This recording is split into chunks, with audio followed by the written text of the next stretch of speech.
Sadism doesn't actually hide in the shadows. It's hiding in plain sight, in the blind spot of your imagination, because you're a person of decency and this wouldn't occur to you. You just don't have a file folder inside your head that's labeled cruelty. Last night I was hinting about breakfast in bed, so this morning he brought me coffee, toast, and some chocolates. What I assumed was peanut butter on my toast was in fact our baby's poop. She spat it out. Before she knew what it was that she ate, her body knew that it was wrong and rejected it. That's reflex. Her body flinched before her mind caught up. There's a particular type of abuse that I really want to talk about tonight. It's when you walk into the room and that person that you're in that room with, your loved one, they look through you. Or you say something that matters to you and then there's 3 days of silence afterwards. It's not a fight. They're not slammed doors. There's just absolutely nothing. Or you get dressed up and you wait for your partner to notice and they don't. And somehow you know the not noticing was the point. Here's the thing about all of those moments. There's no bruises. There's nothing you can photograph. There is nothing you can hold up to another person and say, see, look at they did to me. And it's not because there's a flaw in your receipts or evidence. It's because this is by design. I'm going to play a story for you in a moment. It comes from a YouTube channel originally posted by a woman who wrote a story online on Reddit, and the hosts react to it in real time. I want you to watch specifically while it plays how long it takes for everyone in the room to call it what it really is. And I want you to watch your experience too, what you feel inside your body and what your mind is trying to catch up to, because that's the point. The gap between what your body's experiencing and what your mind wants to believe. If you've been with me this week, then you know that I sat down with Joe Navarro on Monday and we outlined everyday sadism, covert sadism. And then on Tuesday in the live, I broke down how to spot it. And today I want to get into how this cruelty affects your ability to believe yourself and to help you find a way back. So by the end, I want to hand you something for you to be able to take that's going to be helpful in your healing. So I want to give you a sense of what's going to happen, and then we're going to watch it together. We tend to think that we miss cruelty because it's subtle, because maybe it's clever or hidden, or because we weren't paying attention. But I'm going to give you a different possible explanation, one that I think is the accurate one. You don't miss sadism because it's hidden. You miss it because its capacity to be like that isn't in you. Here's what I mean. Most of us, when we read another person, we quietly run their behavior against our own list of reasons of why we would do it if it was ourselves. We do this all day long. We do it for most people. You watch other people and then you put yourself in that position and then imagine what you would do and why you would do that if this was you. So the reason we don't spot sadism is because it's not in us to do it. Because we're not naturally cruel, we're normally generous or human, then we tend to lend the other person the kinder explanation. We'll say to ourselves, oh, that person's tired, or they're clumsy, or maybe it was just a joke, or maybe they didn't even think it through. Sadism doesn't actually hide in the shadows. It's hiding in plain sight, in the blind spot of your imagination, because you're a person of decency and this wouldn't occur to you. You just don't have a file folder inside your head that's labeled cruelty. To you, this is just something you wouldn't do, so you tend to try to find another possible reaction as a way to explain it. So I want you to keep that idea in the back of your mind. And now let's watch this clip. Between sleepless nights and all the hormones, I find myself absolutely raging at him for these pranks. He tells me I'm being too serious, I'm no fun, and I am, and I quote, a chronic overreactor. Okay, listen to what's already been established. Her partner is calling her a chronic overreactor. And I want you to hear that not as an insult, but hear it like a tool. Because what that label does is it preloads a verdict. So whatever he does next, he's already geared us to think the problem is her reaction, not his behavior. It's her hormones, it's her sensitivity. She's not a person who's fun. And notice she's also doing it to herself. She says in this clip, "I don't feel like myself." That's someone who has a kind-hearted mind, and she's reaching for the reasons that live inside of her, because that's the real reason why she would do something like this. She would do it because she's sensitive and kind. So she naturally looks for those types of reasons in herself to explain why he's doing it. So let's see what happens next. That is. Sorry, that just came out. 3 pranks in particular have angered me to the point of tears, raging out, and now I am contemplating divorce. Prank 1 was making coffees for our guests with my breast milk. I know this really lands hard. You can feel in the room how outrageous this prank was. And I want to point it out because that's what happens with our blind spot. That's what happens to us in real time. Decent people grabbing at the joke frame because there is no other frame to understand what actually happened. And we can see it with the guest in this room. They are massively reacting in shock because this is not something that lives inside of them. Oh my God! What? I love looking out of the room. Marcus is on the far other corner at a table, and I look at him. He's just like this. He just. Ian just enters from office. He's like, "Whoa, you can do that?" Ian's like, "Not the asshole." Whoa. Whoa, dude, that's a gift incredible. You can see everyone here is completely astonished. This is so shocking, so out of character that the whole room is horrified by what's happening here. Okay, hold on. Prank 1 was making coffees for our guests with my breast milk. I am having trouble pumping, so I don't have much stored away. I was so angry and embarrassed. I'm sorry, we need to, I hope she covers more of that, because that's... And also notice this prank wasn't just to her. It was to other people too, non-consenting people. He did this to a whole group of people, not just one individual. You know, I really understand this in a way, what it felt like, where you're just trying to question what actually happened. Many nights ago when I was in that toxic relationship, one night we were out to do something special. I'd gotten dressed up. He'd gotten dressed up. I complimented him. And then I stood in the middle of the room and waiting for him to say something to me. And there was silence. And I thought to myself, this feels really deliberate. But you know what I did the rest of the night? I wondered, was it deliberate or was I making it up? And should I let it go or should I let it hurt? Because the thing that happens in these moments is that your body experiences something and then you talk yourself out of it because the kinder story, the story of why you would do it, is an easier one to live inside of. So I understand how this woman is completely confused about the intentionality of her partner feeding breast milk to their guests and to her and then thinking it's funny. Several people were not consenting to that prank. Prank 2 was pretending to have cut his fingers off in the garden. He dragged it out for ages and splattered fake blood around, not just a quick little joke.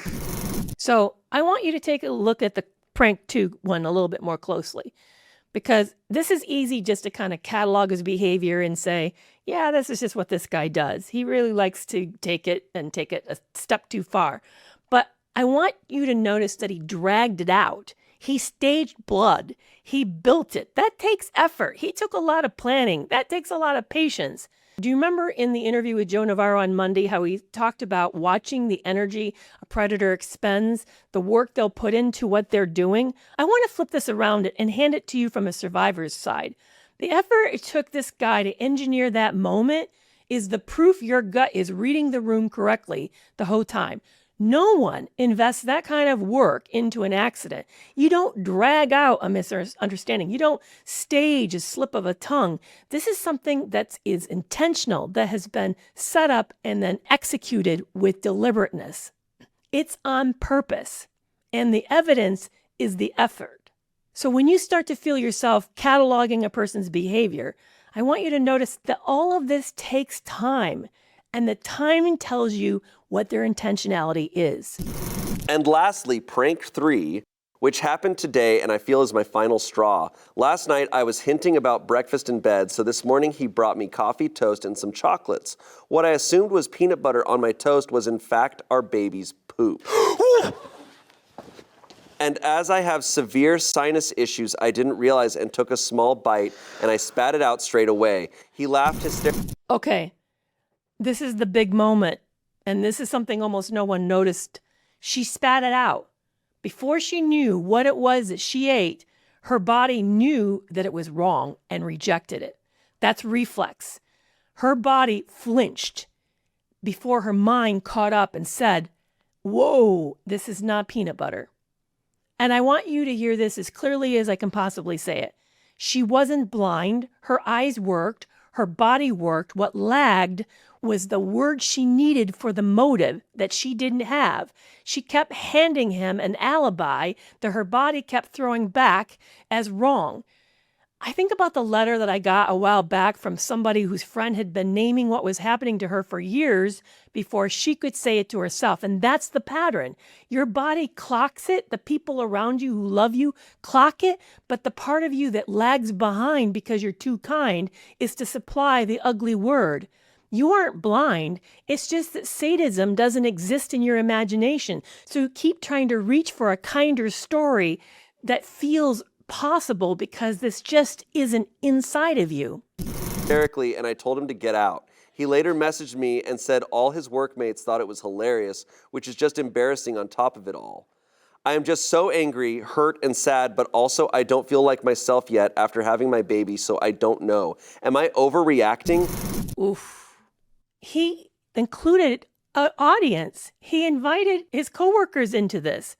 That's what makes these stories so absolutely frightening. It's because this person is the person she supposedly lives with who she thinks loves her. And then he's the funny guy at work, then everybody around him is laughing. And that split's not accidental. A public mask gets built. So if she ever gets to the place where she opens her mouth and says, hey, this is happening to me, it's really cruel, she's the one that sounds like she's unstable. She's the one that can't take a joke. He's the easygoing one, the funny one, and she's the problem. I get letters from people who tell me stories that almost no one believes. And I want you to hear where that fear comes from, because it's not your bad luck and it's not your imagination. It's that same deniability you've been watching this whole episode. They are building an audience, a story that makes you look not credulous. So you end up starting to doubt yourself because everybody around you has another version of it that makes you look like you're the weirdo or the crazy one or the bad guy. Now, I want to also point out at the end, she asked this critical question, am I overreacting? And I'm not going to answer that, not because I don't have an answer, but because it's the wrong question. In fact, answering it is what keeps her trapped in this question. When we ask people, am I overreacting? We're handing our verdict to strangers. It lets other people decide what you felt inside matters or doesn't. And every single stranger can argue over that point forever because the incident said out loud doesn't sound that bad. Well, he made coffee and he slipped some breast milk. Or I got dressed and my partner didn't compliment me on it. It makes me sound crazy for having a reaction. But here's what the real question is that we should be asking ourselves. What did my body decide before I talked myself out of it? That's the part of you that's been carrying around the shame that nobody is seeing it. I want to be really careful what I say right now because dismissing these moments wasn't stupidity. It wasn't you being weak. It was you being a kind-hearted person who extended that other person the benefit of the doubt. That you quietly have been teaching yourself not to trust yourself. And that's not a character flaw. That's how they wound us. They deliberately confuse us. So if you've been in a relationship that has trained you to doubt yourself, then the repair isn't what you think it is. It's not getting better at detecting people. That's what we talked about on Tuesday's Live. And yes, it has its place, but this is something different. Here's what I want you to leave with. You're never going to see it better because your eyes are fine. Getting better at spotting stuff is not the fix.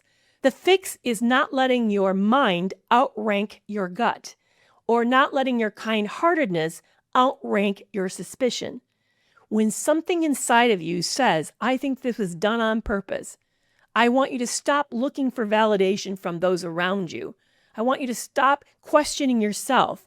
I want you to notice the flinch that you had when you had at that moment, because that's the real evidence. In this case with this woman, it was spitting it out. That's the verdict. Your kindness is supplying an alibi, but your body is supplying the truth. So recovery is leaning into believing the body first, believing yourself the first time, not the 10th time. Stop arguing yourself out of the thing that you suspect that it really is. So I know you're going to have moments there are no bruises and that there are just these deadly silences or the terribly hurtful back jabs or the intentional overlooks and slips. I know these are things that maybe to the outsider don't look all that bad.